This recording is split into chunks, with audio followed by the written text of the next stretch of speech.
Anak-anak, hari ini Ibu akan membahas tentang nutrisi yang dibutuhkan dalam sistem pencernaan manusia. Nutrisi itu sangat penting. Kira-kira apa aja ya yang harus kita butuhkan dalam hidup kita sehari-hari? Mari kita simak videonya sampai habis. Sebelumnya, kita harus mengetahui apa itu nutrisi.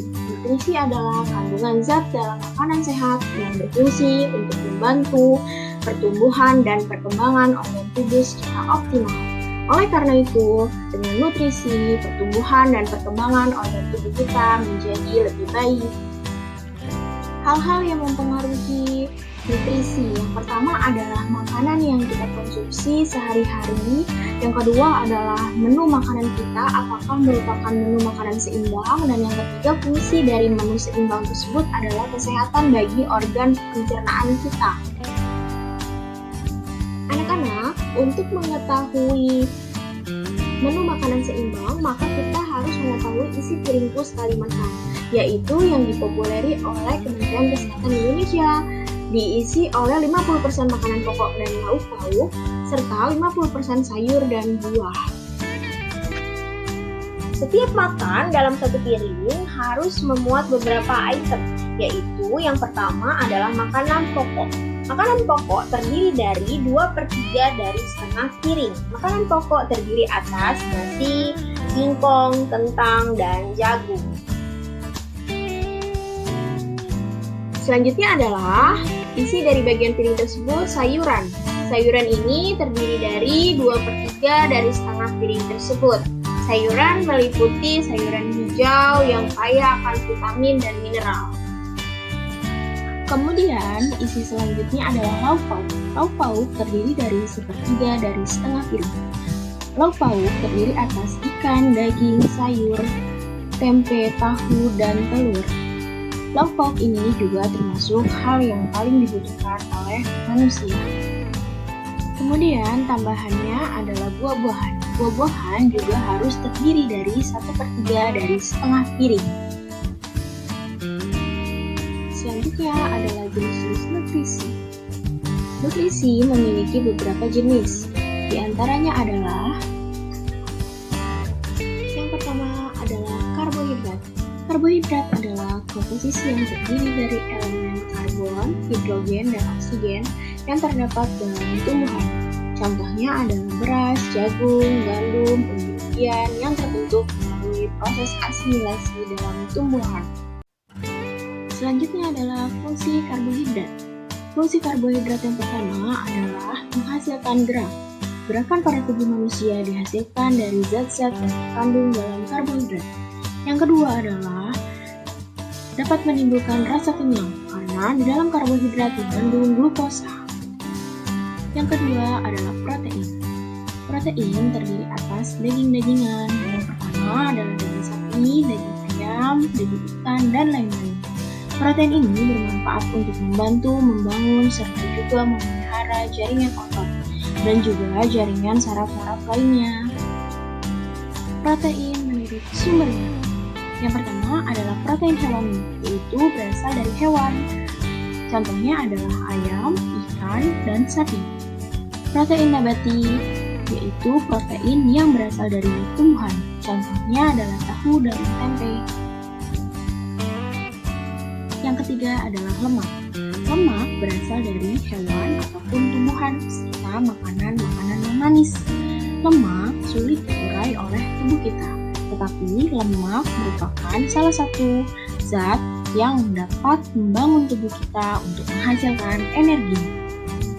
Anak-anak, jika kita kelebihan lemak, maka juga tidak baik bagi tubuh kita. Yang pertama, tubuh kita menjadi kelebihan berat badan. Kemudian yang kedua, tubuh kita juga akan mengalami yang namanya diabetes. Yang ketiga, tekanan darah dalam tubuh kita akan tinggi. Yang keempat adalah vitamin. Vitamin adalah suatu zat senyawa kompleks yang sangat dibutuhkan oleh tubuh kita, yang berfungsi untuk membantu pengaturan atau proses kegiatan tubuh. Vitamin ini banyak jenisnya. Mari kita simak. Berdasarkan kelarutannya, vitamin dibagi menjadi 2. Ada yang larut dalam air dan ada yang larut dalam lemak. Yang larut dalam air adalah vitamin C dan juga vitamin D. Sedangkan yang larut dalam lemak ada vitamin A, D, E, dan K.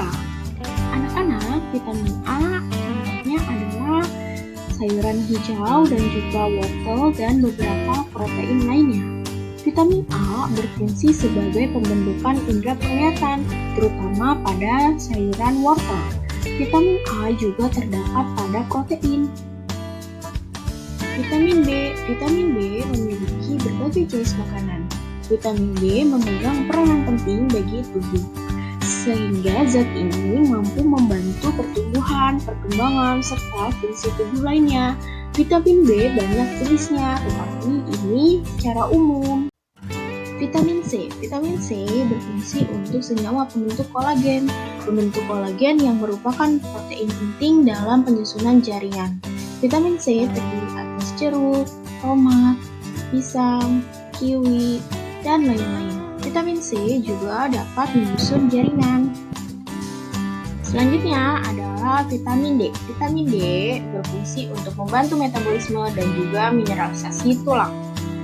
Sel kulit akan segera memproduksi vitamin D saat terkena sinar matahari. Contohnya misal vitamin D ada ikan, telur, dan juga kacang-kacangan. Selanjutnya adalah vitamin E. Vitamin E berfungsi dalam menjaga kesehatan berbagai jaringan, yaitu jaringan kulit, mata, sel darah merah, hingga hati. Vitamin E contohnya adalah kacang-kacangan, kuning telur, dan juga bayam. Terakhir adalah vitamin K. Vitamin K berfungsi dalam pembentukan sistem peredaran darah dan juga untuk pembentukan luka. Vitamin K contohnya adalah alpukat, sayur-sayuran hijau, dan pisang. Nutrisi yang terakhir adalah mineral. Mineral berfungsi sebagai nutrisi esensial yang diperlukan oleh tubuh dalam jumlah kecil guna untuk menjalankan fungsinya secara optimal. Mineral ini contohnya adalah berbagai macam buah-buahan. Anak-anak, setelah kita melihat video animasi sebelumnya, kira-kira apa sih yang mempengaruhi nutrisi dalam sistem pencernaan kita? Mari kita cari tahu jawabannya.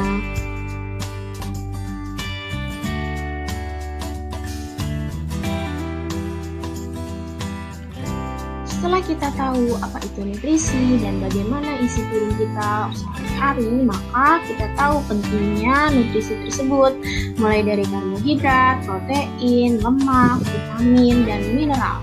Oleh karena itu, nutrisi ini sangat penting bagi tubuh kita.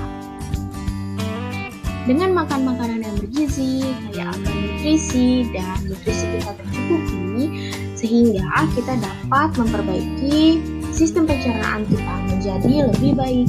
Sistem pencernaan yang baik adalah sistem pencernaan yang mengampu semua nutrisi. Sekian materi nutrisi ini, kita jadi tahu apa itu nutrisi, pentingnya nutrisi, macam-macam nutrisi, isi piring dalam keseharian kita saat makan. Setelah ini, kalian bisa menerapkannya ke dalam kehidupan kalian.